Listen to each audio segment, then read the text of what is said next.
Hi hello అండి. 1 minute chutney, 1 minute, only 1 మినిట్లో చట్నీ అయిపోయేటట్టుగా చెప్తాను. దానికోసం కావాల్సినవి టమాటాలు. ఈ టమాటాలు తీసుకోండి, ఇలా మిక్సీ పాట్లో వేసుకోండి. కొత్తిమీర తీయండి, నేను ఎక్కువ క్వాంటిటీ పెట్టాను, ఇంత వద్దు. కొత్తిమీర తీసుకొని వేయండి. మీరు ఎంత కారం తింటారో దానికి సరిపడా పచ్చిమిరపకాయలు, మీరు పులుపు ఉప్పు అది ఎంత తింటారో దాని సరిపడా చింతపండు.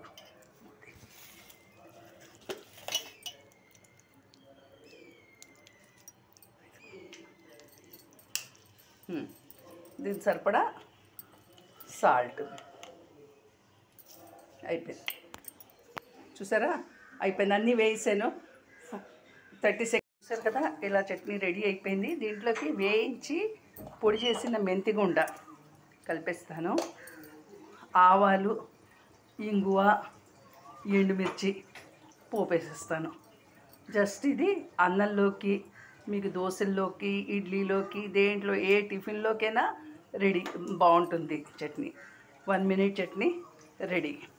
ఇంకా 1 మినిట్ లోపే అయిపోయింది. అది మీ మీద డిపెండ్ ఉంటుంది, మిక్సీ ఎంతసేపు తిప్పారో అన్నది.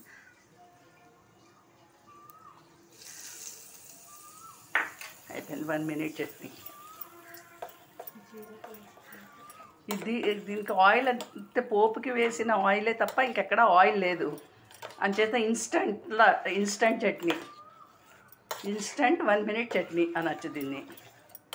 అదండి, థ్యాంక్ యూ.